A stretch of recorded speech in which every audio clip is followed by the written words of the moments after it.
We need to talk. Talk about what, Marcus? You've barely looked at me in weeks.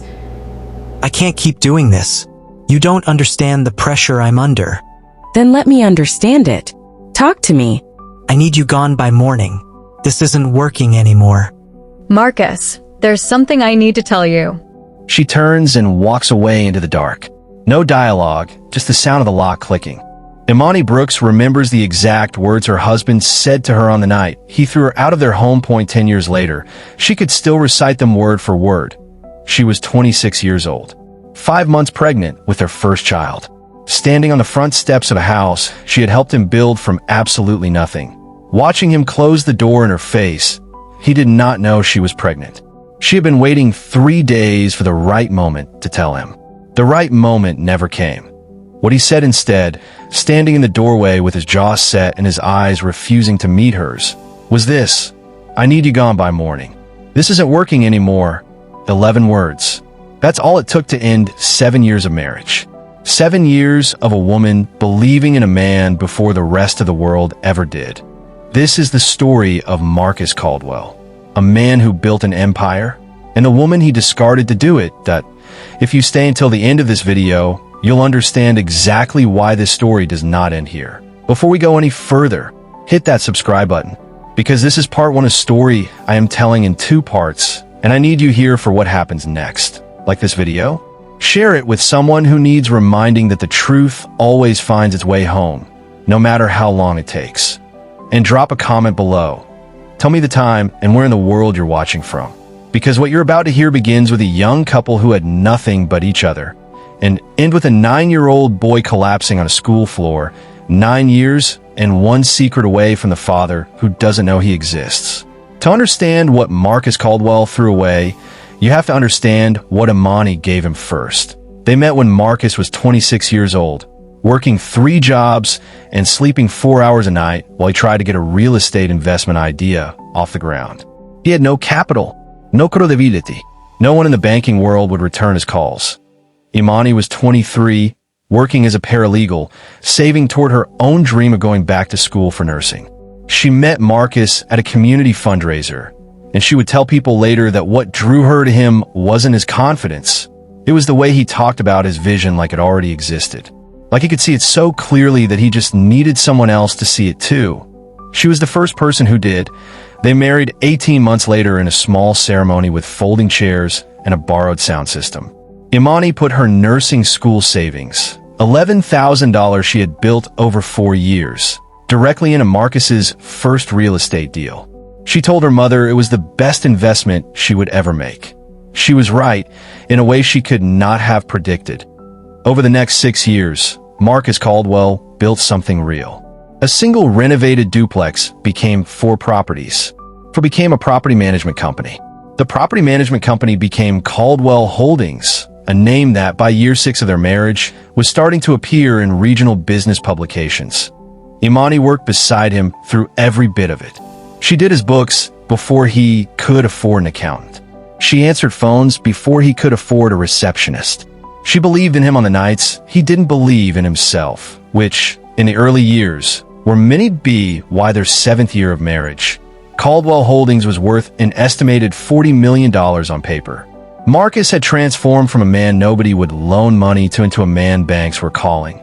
And Imani, the woman who had built it beside him, who had given up her own future to fund his, was by every legal and emotional measure his equal partner in everything he had become.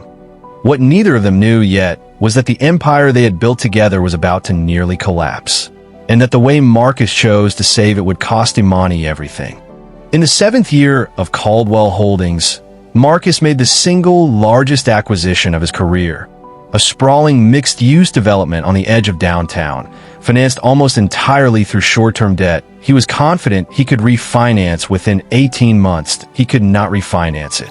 A sudden shift in commercial lending rates, combined with the anchor tenant pulling out of the development at the last possible moment, left Caldwell Holdings holding nearly $30 million in debt against a property that had, almost overnight, become significantly harder to finance. Marcus was facing the very real possibility of losing everything he and Imani had built over 7 years. IT was at the lowest point of this crisis that he was introduced through a mutual business contact to Eleanor Vance.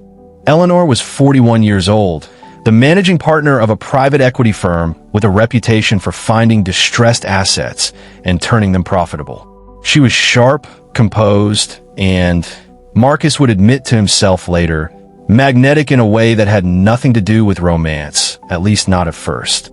She represented something he had never had access to before. Old capital, real power, the kind of financial safety net that could make a $30 million problem disappear in a single signature. Eleanor's firm offered Marcus a recapitalization deal that would save Caldwell Holdings entirely. The terms were favorable, almost suspiciously favorable. But the deal came with conditions beyond what was written in the contract. Eleanor wanted Marcus directly involved in the partnership going forward. Frequent meetings, strategic dinners, a level of personal access that blurred quickly from professional to something else entirely. Marcus told himself, in the beginning, that it was simply the price of survival. That he was protecting everything he and Imani had built. That this was fundamentally still about the business. That he was lying to himself before he ever lied to her. The recapitalization deal closed in March. By June, Marcus and Eleanor were sleeping together. The IT did not happen suddenly.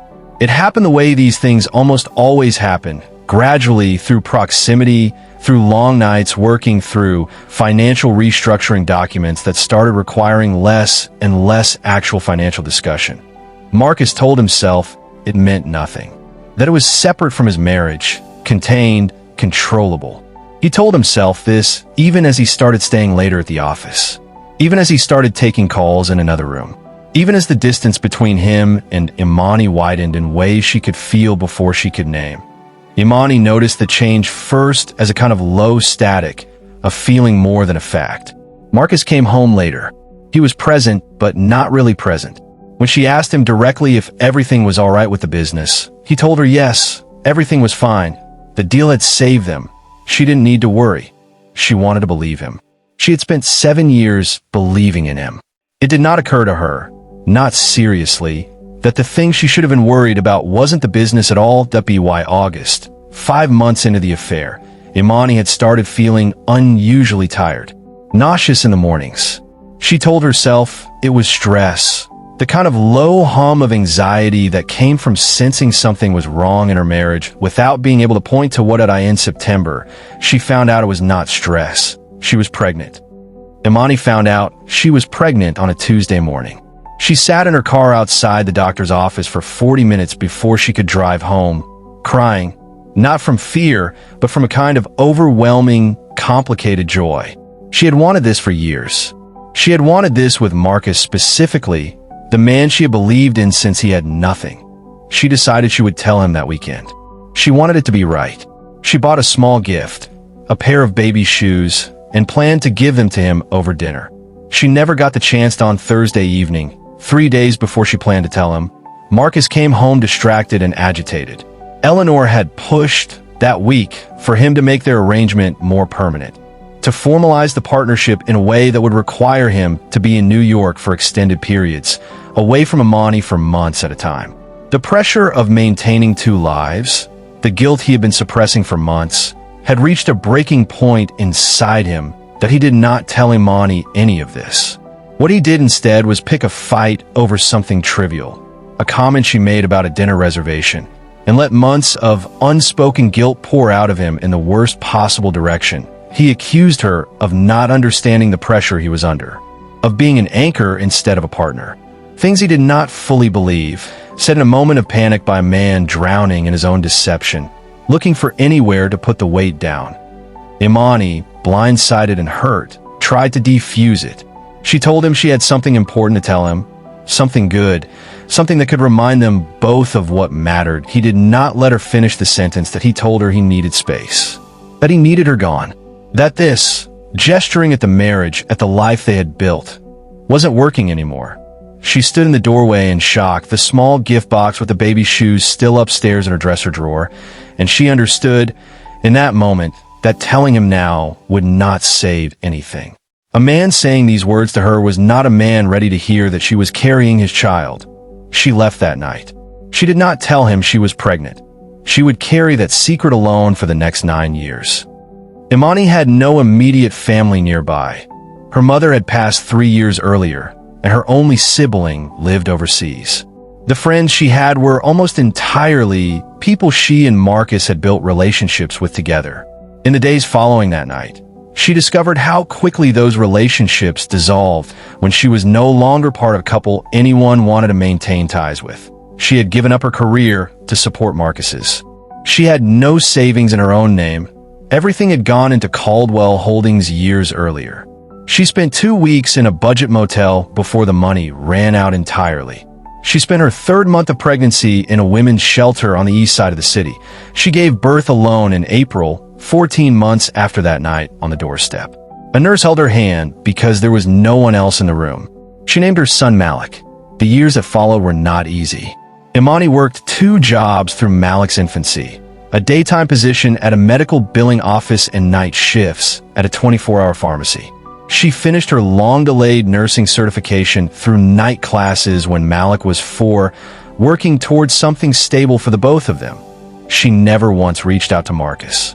Pride was part of it, but mostly it was something harder to name: a refusal to let a man who had thrown her out without even asking why she was crying have any claim over the child she had built an entire life around protecting. That be why the time Malik turned 9, Imani was working as a licensed nurse at a community clinic. They lived in a modest 2-bedroom apartment. It was not the empire she had once helped build, but it was hers, entirely hers. While Imani rebuilt her life from nothing, Marcus Caldwell's life expanded into something almost unrecognizable.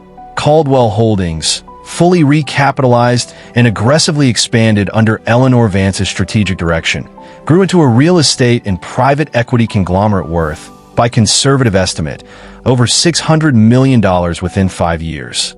Marcus and Eleanor married 18 months after Imani left.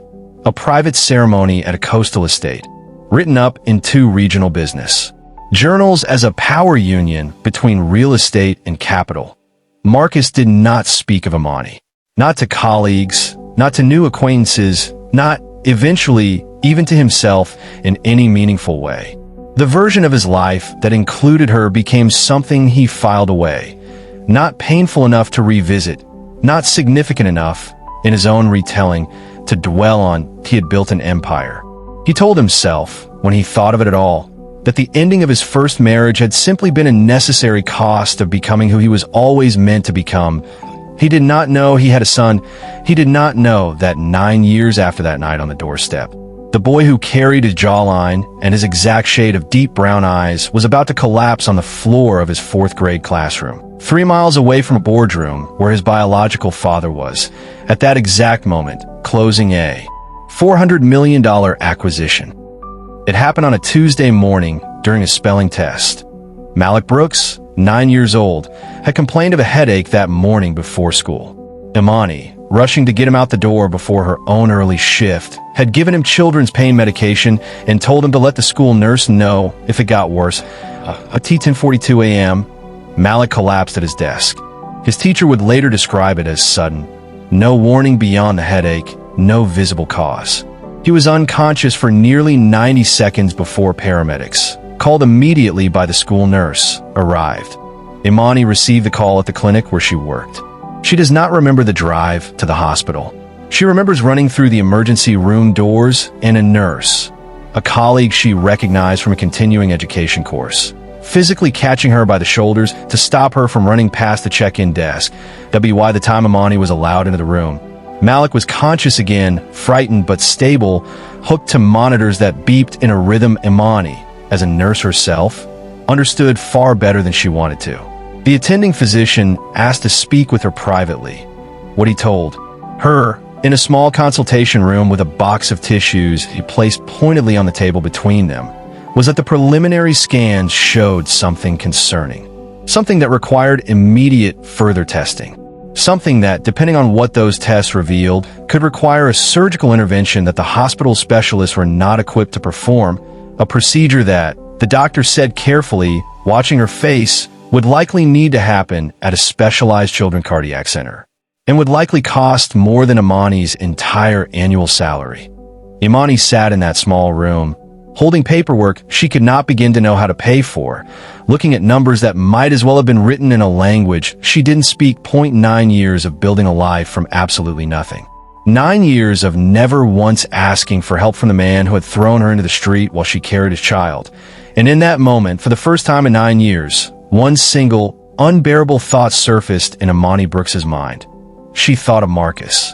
That is where we leave Imani and Malik for now. That a boy whose father doesn't know he exists. A mother who built an entire life out of refusing to ask for help. Now facing a bill and a decision bigger than anything she has faced in 9 years. And a man, 3 miles away, who has no idea that the empire he built by walking away from one family is about to collide with the family he never knew he had. Part 2 is coming. And I promise you, it is not the part of the story you're expecting. Doubt if you want to know what Imani decides. If you want to know what happens when Marcus finds out, subscribe to Mindlore Studio right now, so you don't miss it. Drop a comment below telling me what you think Imani should do. I'll see you in part 2.